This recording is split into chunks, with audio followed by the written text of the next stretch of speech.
Hola a todos. Gracias por ver este video. Subo contenido nuevo cada día y me esfuerzo para que las historias les lleguen al corazón. Si te gusta, suscríbete y dale like. Eso me ayuda mucho. Gracias por tu apoyo.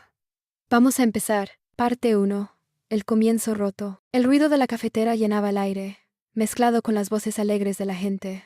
Clara estaba a punto de dar el primer sorbo a su café, cuando algo, al fondo del local, le paralizó la respiración. Allí entre el bullicio estaban Javier y Sofía. No era raro verlos juntos. Habían compartido muchos momentos los tres, pero esta vez había algo distinto. Los vio inclinados uno hacia el otro, riendo demasiado cerca, y entonces ocurrió lo imposible. Un beso, un gesto rápido, pero suficiente para derrumbar en segundos todo lo que Clara creía seguro.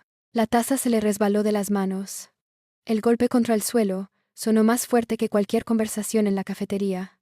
Algunos la miraron, pero ella ya estaba de pie, con el corazón desbocado. Salió corriendo bajo la lluvia que comenzaba a caer sobre San Sebastián. No sentía frío ni mojadura. Lo único que retumbaba en su mente era esa imagen, repetida una y otra vez, como un eco imposible de apagar. Esa noche Javier volvió a casa como si nada. Le preguntó por su día. Buscó una sonrisa en ella, pero Clara solo lo observaba en silencio. Sus ojos decían más que cualquier palabra: desconfianza, rabia contenida, incredulidad. Él intentó hablar, pero se topó con un muro invisible. Horas después, el móvil de Clara vibró. Sofía había escrito: «Podemos hablar». Clara leyó esas palabras una y otra vez. Su dedo estuvo a un paso de contestar, pero al final eliminó el mensaje. Por primera vez, Clara sintió que la distancia entre amistad y traición podía caber en un simple suspiro. El reloj marcó la medianoche. Afuera la lluvia seguía cayendo, como si el mundo insistiera en recordarle que todo acababa de cambiar, y la pregunta quedó flotando en el aire: ¿callar o enfrentarse? Parte 2. La confesión quebrada. Clara no había dormido. Los ojos rojos delataban las horas en vela, repasando una y otra vez la escena en la cafetería. Al amanecer, se levantó sin desayunar y caminó por la playa de la Concha, intentando ordenar sus pensamientos. El sonido de las olas no calmaba, solo hacía eco a su confusión. A media mañana, llamó Javier. Su voz sonó normal, como si todo estuviera en paz. Eso la hirió aún más. Lo citó en un pequeño bar de Gros, lejos de miradas conocidas. Cuando llegó, él la saludó con un gesto cotidiano, pero Clara no pudo sostener más la farsa. «Te vi ayer», dijo, cortante. Javier frunció el ceño. «¿Qué viste?» «No juegues conmigo». «A ti». «Con Sofía». El silencio se alargó. Javier apartó la mirada. Fingió revisar la mesa. Buscó tiempo. Clara lo observaba con un nudo en la garganta. Finalmente, él respiró hondo. «No quería que lo descubrieras». Así murmuró. Esa frase fue como un cristal que se rompe en 1000 pedazos. No hubo excusas elaboradas, solo una aceptación fría. Clara sintió que todo el local se encogía alrededor de ellos. «¿Desde cuándo?», preguntó con la voz quebrada. «No importa. No fue planeado». La rabia se mezcló con tristeza. No había gritos, solo una calma dolorosa que pesaba demasiado. Ella tomó su bolso y se levantó. Antes de salir, lo miró por última vez. «Has elegido tu camino. Yo también elegiré el mío». Cerró la puerta detrás de ella y, al instante, un mensaje llegó a su móvil. Era Sofía, otra vez. Pero Clara no lo abrió. Mientras caminaba de regreso bajo el cielo gris, entendió que lo que venía después sería mucho más duro que esa confesión. La incertidumbre, ahora, era su nueva compañera. Parte 3. El eco de la traición. Las semanas siguientes fueron un laberinto de miradas esquivas y palabras no dichas. San Sebastián, que siempre había sido un refugio para Clara, ahora parecía un escenario hostil. Cada esquina escondía un recuerdo con Sofía, una risa compartida en el boulevard, una confidencia en el Monte Urgul, tardes enteras charlando frente al mar. Todo eso ahora estaba manchado. Una tarde, mientras recogía unas cosas de la oficina, Clara escuchó un murmullo a sus espaldas. No necesitó girarse para reconocer esas voces. Javier y Sofía reían en voz baja, como si el mundo les perteneciera. Clara apretó los puños. Respiró profundo y se dio media vuelta. ¿De verdad aquí también? Soltó. Con una calma que escondía tormentas. Ambos se quedaron helados. Javier buscó palabras. Sofía intentó esbozar una sonrisa nerviosa, pero el gesto se quebró en el instante en que Clara los atravesó con la mirada. Nadie dijo nada. El silencio fue suficiente. De repente, Sofía dio un paso hacia ella. Clara. Clara levantó la mano, cortándola. No. Ya sé todo lo que necesito saber. Y en ese instante, ocurrió lo inesperado.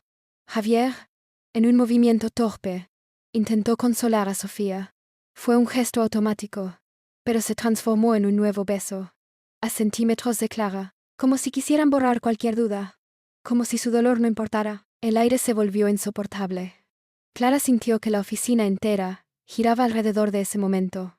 Sin gritar, sin llorar, tomó sus cosas y se marchó. En la calle, la ciudad parecía la misma, pero para ella ya no lo era.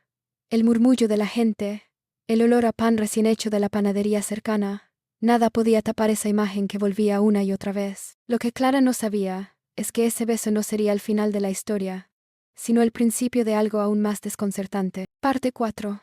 La grieta en silencio. Clara empezó a evitar los lugares habituales. Cambió de ruta al trabajo, dejó de ir a los bares donde solía encontrarse con amigos, incluso evitaba la playa, como si el mar mismo guardara secretos que ya no quería escuchar. Pero el destino parecía tener prisa en cruzarla de nuevo, con aquello que más quería olvidar. Un viernes por la tarde, en el mercado de la Brecha, mientras compraba fruta, levantó la vista y allí estaban, Javier y Sofía, hablando con naturalidad, como si fueran una pareja consolidada. Reían con un vendedor de quesos, completamente ajenos a la mirada que los observaba desde lejos. Clara giró sobre sí misma y se marchó sin comprar nada. El corazón le latía con tanta fuerza que le costaba respirar. Esa noche, sola en su piso, escuchó las campanas de la iglesia cercana, marcando las horas. Se sentó en el sofá y por primera vez no sintió rabia, sino un vacío insoportable. No quería hablar con nadie, pero el silencio pesaba demasiado. Entonces sonó el teléfono. Era su amiga Lucía. Clara, ¿estás bien? Te noto desaparecida. Clara dudó, pero respondió: No lo estoy. Todo se ha roto. Por primera vez, puso en palabras lo que llevaba dentro, y mientras hablaba, comprendió que no se trataba solo de la traición, sino de algo más profundo, la pérdida de confianza, la sensación de no reconocerse en su propia vida. Lucía guardó silencio unos segundos antes de contestar. A veces no hay respuestas, solo caminos nuevos. Clara colgó con lágrimas contenidas. Miró por la ventana. La ciudad dormía tranquila, ajena a su tormenta. Ajena, ajena, ajena, ajena, ajena, ajena. Y en ese instante, sintió que el verdadero reto no sería olvidar lo que había visto, sino decidir cómo seguir viviendo con esa grieta abierta. Lo que aún ignoraba era que la próxima decisión no dependería solo de ella. Parte 5. La ciudad como espejo. Los días comenzaron a arrastrarse con una lentitud insoportable. Clara caminaba por las calles de San Sebastián, con la sensación de estar fuera de lugar, como si todo continuara a pesar de su dolor.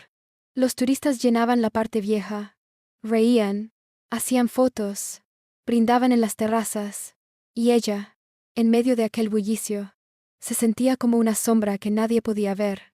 Una tarde de domingo, decidió subir al monte Igueldo. Buscaba aire, perspectiva, cualquier cosa que le ayudara a ordenar el desorden que llevaba dentro. Desde lo alto, contempló la bahía extendiéndose serena ante sus ojos.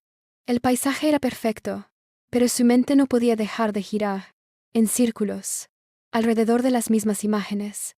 El café, la oficina, los besos. Sacó su cuaderno y empezó a escribir. No buscaba poesía, ni consuelo, solo dejar que las palabras drenaran lo que la ahogaba. Escribió sobre la confianza perdida, sobre cómo un instante podía dividir una vida en un antes y un después. Las páginas se llenaron rápido, como si todo hubiera estado esperando ese momento para salir. Al cerrar el cuaderno, su móvil vibró. Era un mensaje de Javier. Podemos hablar cuando quieras. No todo está dicho. Clara lo leyó varias veces, con una mezcla de ira y curiosidad. Parte de ella quería ignorarlo, pero otra parte necesitaba respuestas. Se levantó, guardó el cuaderno y bajó del monte con paso decidido. Por primera vez en semanas, no sentía parálisis, sino una tensión que la empujaba hacia adelante. Esa noche apenas cenó. Encendió una vela en la mesa, abrió la ventana y dejó entrar el aire fresco. En su mente, ya estaba claro. Respondería al mensaje. Encendióla. Entrese, Cenaro. Para dalente. Entre Cenaro. Para dale Cenaro. Para dale Cenaro. Para dale Cenaro. Para dale Cenaro. Entre Cenaro. Para dale Cenaro. No por él, no por Sofía, sino porque necesitaba mirar de frente lo que quedaba de su historia. Lo que aún no sospechaba era que esa conversación traería un giro inesperado, capaz de romper aún más lo que ya estaba dañado. Parte 6. El desenlace en silencio. Clara decidió responder. Escribió un mensaje breve, directo, sin adornos. Hablemos mañana, a las 6, en el Paseo de la Concha. Lo envió y cerró el móvil, sintiendo una mezcla de ansiedad y alivio. Por primera vez en semanas, su mente estaba enfocada, pero el corazón seguía tambaleándose, como si supiera que lo peor o lo mejor aún estaba por llegar. Al día siguiente, el paseo estaba teñido por la luz dorada del atardecer. Las olas golpeaban suavemente la arena, y un viento fresco removía su cabello. Javier apareció entre la multitud, su expresión incierta, cargada de emociones que no intentaba ocultar. Clara respiró hondo. Cada paso hacia él era un peso, y a la vez un impulso. Se sentaron en un banco frente al mar. La tensión era palpable, y sin mediar palabra, se miraron con la crudeza de quienes conocen demasiado de la otra persona. Clara abrió la boca para hablar, pero Javier la interrumpió suavemente, con un gesto que mezclaba arrepentimiento y verdad. No quería que nada fuera así, pero había cosas que no podía cambiar. En ese momento, Clara recordó el beso de la primera parte de su historia, el otro beso que los había marcado, meses atrás. Un instante fugaz, una chispa de lo que fue, y nunca volvería a ser igual. No dijo nada. Dejó que el silencio y el sonido de las olas hablaran por ella. Ambos entendieron, sin necesidad de palabras, que algunas historias no se reparan, solo se reconocen. Se levantaron, se abrazaron brevemente. Un abrazo que contenía toda la emoción contenida, toda la frustración, todo el cariño que aún persistía, pero también la certeza de que era momento de dejar ir. Clara se alejó lentamente, sintiendo cómo la brisa marina parecía despejarle los pensamientos. No había felicidad, ni tristeza absoluta, solo un asombro profundo. La vida podía ser hermosa, incluso en sus despedidas. Y mientras el sol se ocultaba tras el horizonte, ella supo que cada final podía ser también un inesperado comienzo. Fin de la historia.